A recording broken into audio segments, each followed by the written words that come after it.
Associação O Senhor, o Bom Pastor e TV Potiguar, cada vez mais pensando em você.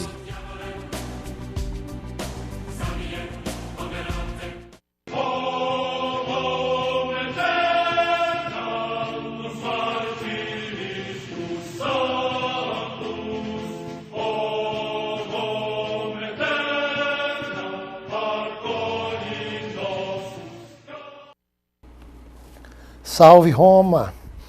Estamos aqui com o programa Em Defesa da Fé. Como todos sabem, o programa Em Defesa da Fé é um programa apologético.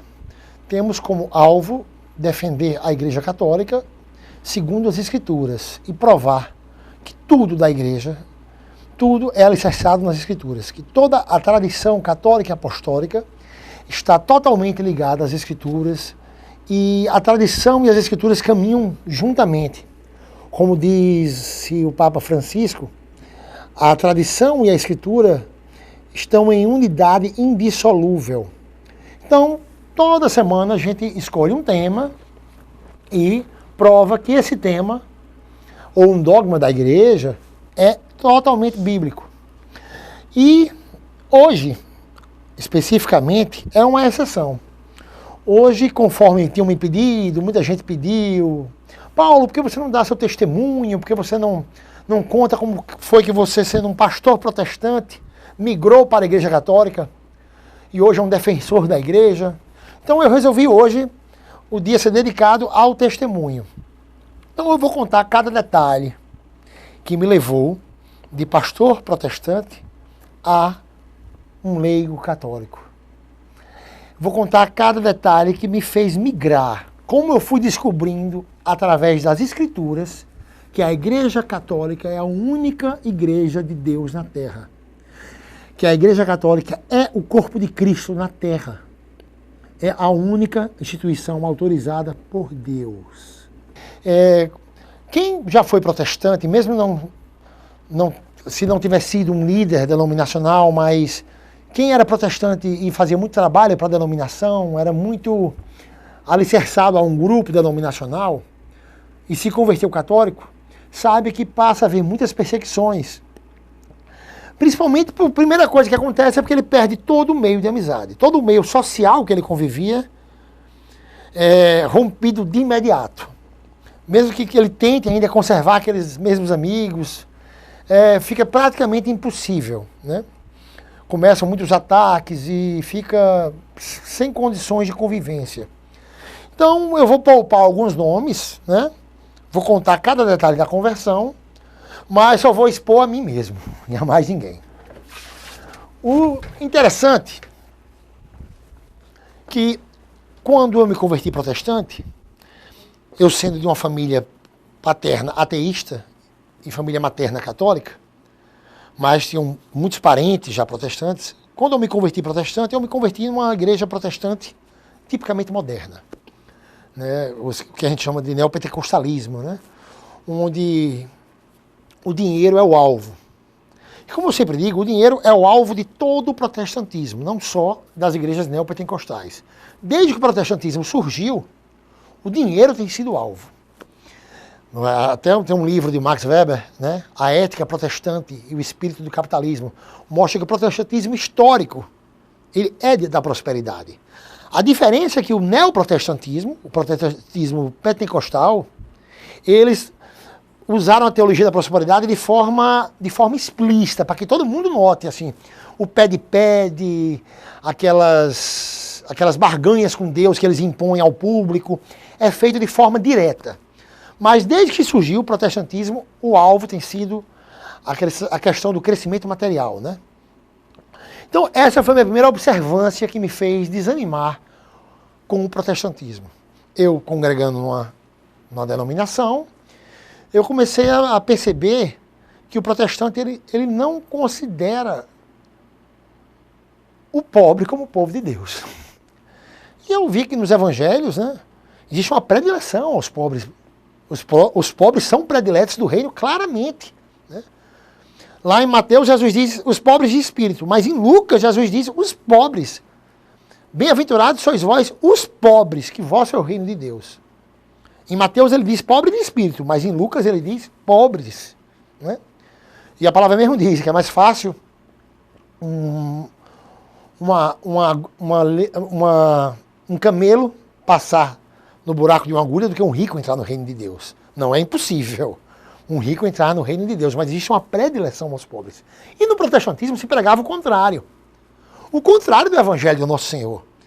Se pregava uma predileção ao rico. É como se o Deus protestante ele não gostasse de pobre. Inclusive, né, eu vi uma vez um pastor famoso na TV falar que a pessoa que é pobre, ela está amaldiçoada. Aí eu entrei numa questão. Meu Deus, São Pedro diz, não tem ouro nem prata. O próprio Filho do Homem não tinha onde reclinar a cabeça. São Paulo diz que passou fome e nudez.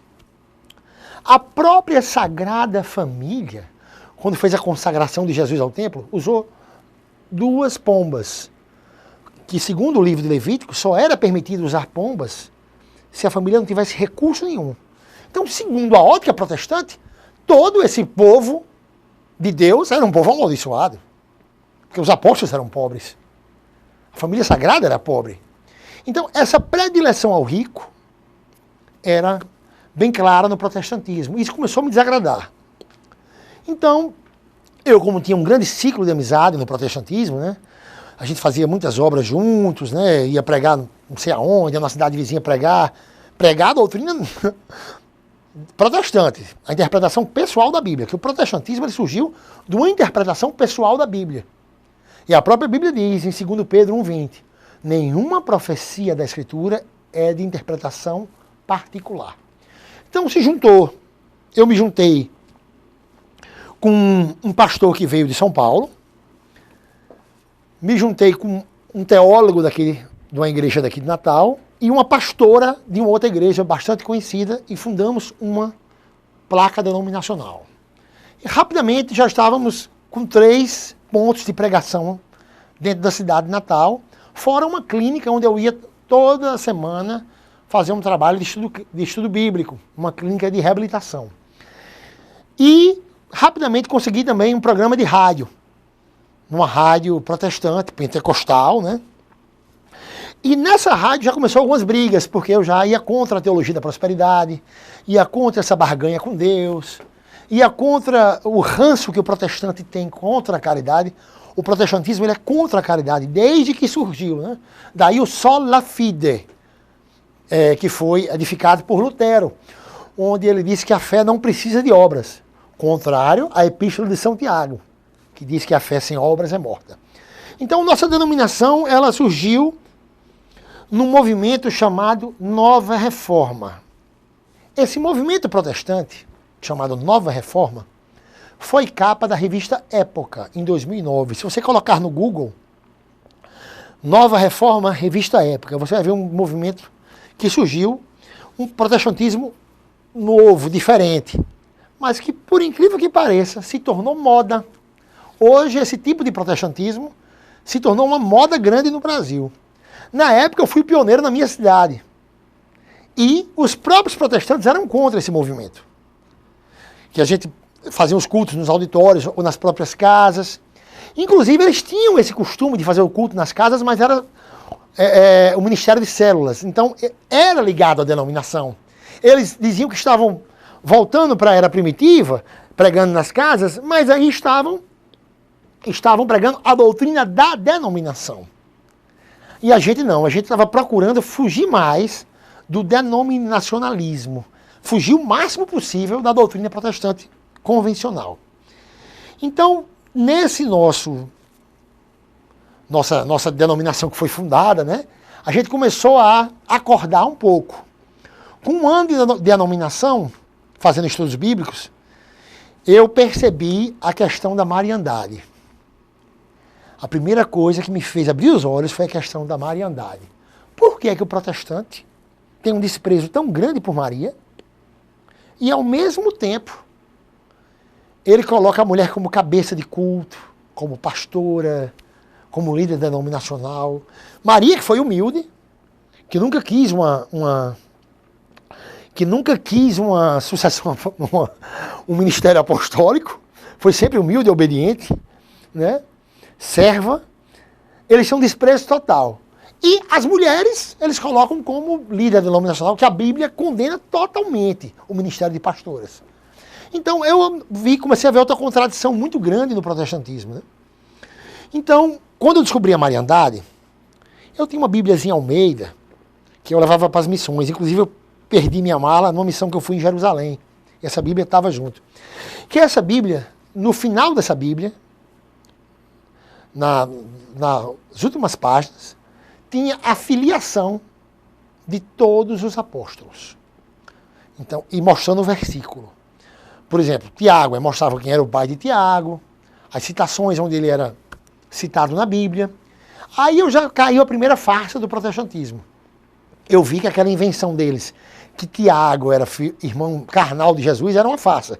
Porque nessa Bíblia tinha um estudo, no final, que mostrava a filiação de todos os Tiagos. Então, uma das primeiras coisas que me fez despertar para a verdadeira doutrina foi a Mariandade. Depois, eu comecei a ver a questão da intercessão dos santos. Então, todo o meu processo de conversão se deu através de estudos bíblicos. Muitos pastores que se convertem através da patrística, né, do estudo da tradição, mas no meu caso, foi somente estudo bíblico. Outra coisa que eu observei também foi a questão da intercessão dos santos. É claríssima nas Escrituras a intercessão dos santos. Você vê em Apocalipse 5, 8, 8, 3, Apocalipse 6, do 9 a 11, várias passagens onde os mártires e os santos do céu intercedendo diante do trono, rezando diante do trono. Em Apocalipse 6, do 9 a 11, mostra que os mártires, as almas dos mártires, sabem até que não houve justiça na terra ainda. Então, tudo isso me foi fazendo despertar da doutrina das placas, que estava me afastando do verdadeiro evangelho e da igreja do Nosso Senhor. Não deixava eu ver a verdade. No próximo bloco, eu vou falar aqui como foi difícil admitir que a Igreja Católica era a única igreja de Jesus Cristo. E como eu tive que fechar as portas, encerrar meu programa na rádio e admitir para todos que eu agora era católico, apostólico e romano. Até o próximo bloco com o programa Em Defesa da Fé.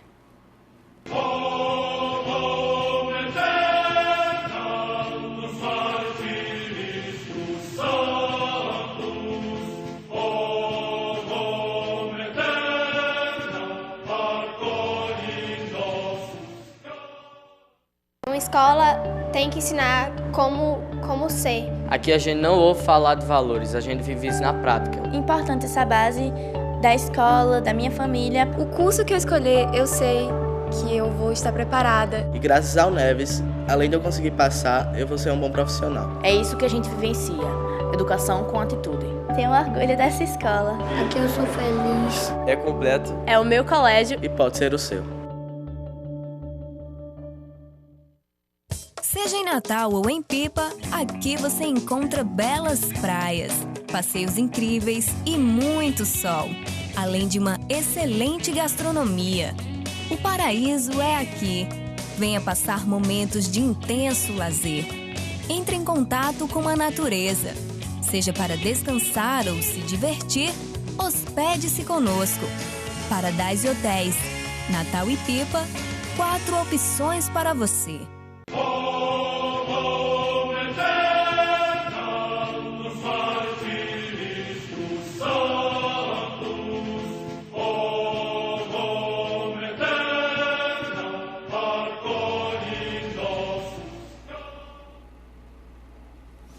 Continuando o testemunho de conversão, quando a gente já estava estabilizado em 3 pontos de Natal, né, esse movimento estava crescendo muito no Brasil, né? Esse movimento de um tipo de neoprotestantismo que hoje é uma grande moda. Inclusive é tão diabólico quanto os outros tipos de protestantismo, porque também tem um proselitismo, né? Uma tentativa de tirar da Igreja de Deus, né, e fazer prosélitos, né? Quando começamos esse tipo de trabalho, nós tinha o costume de convidar católicos para o culto, coisa desse tipo.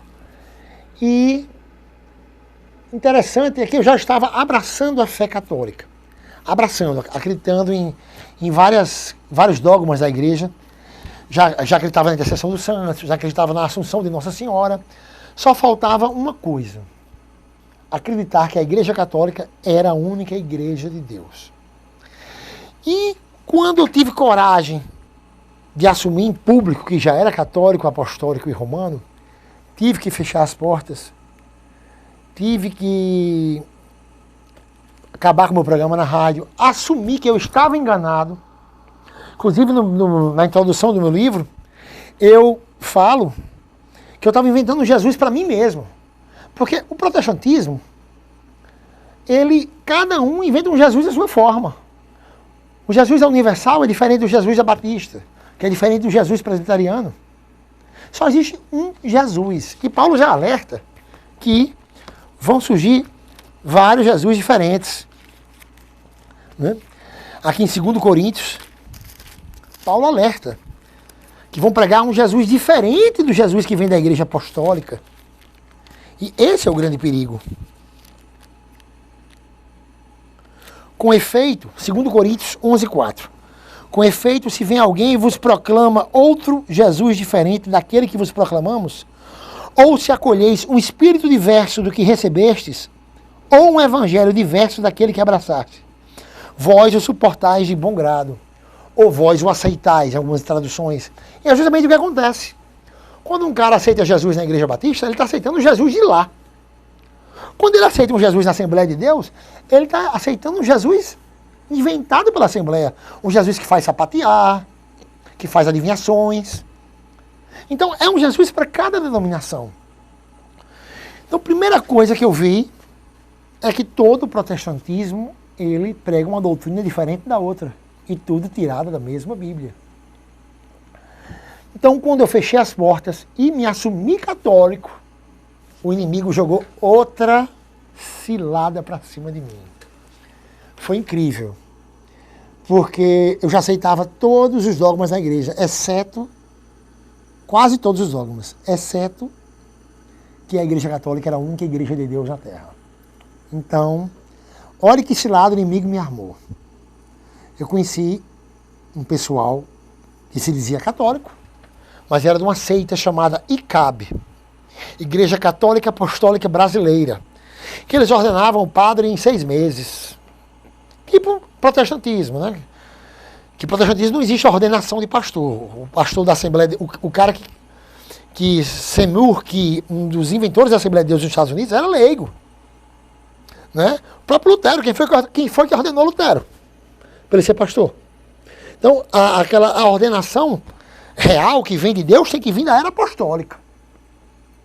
Né? Da igreja primitiva. Da sucessão de Pedro. O único pastoreio de Deus autorizado na terra é sobre a sucessão de Pedro. Então, essa seita chamada ICAB, Igreja Católica Apostólica Brasileira, me convidou. Eu fui numa suposta missa que eles fazem. E eles enganam muito bem, porque eles colocam a igreja com os mesmos nomes das igrejas católicas, botam imagens de santos. Então, é um protestantismo disfarçado. É uma heresia disfarçada. Né? É uma divisão disfarçada de igreja. E eu quase que caio. Ainda fiquei indo, tudo, fiquei me comunicando, até que eu me aprofundei mais nas Escrituras e vi que a única igreja que Deus fundou foi católica, apostólica e romana.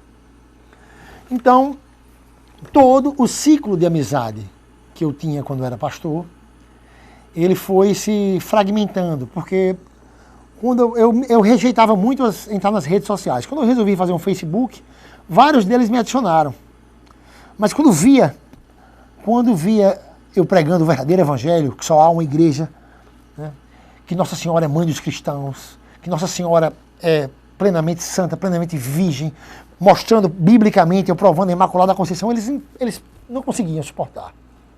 Eles não conseguiam suportar, então uns iam me deletando e por aí vai.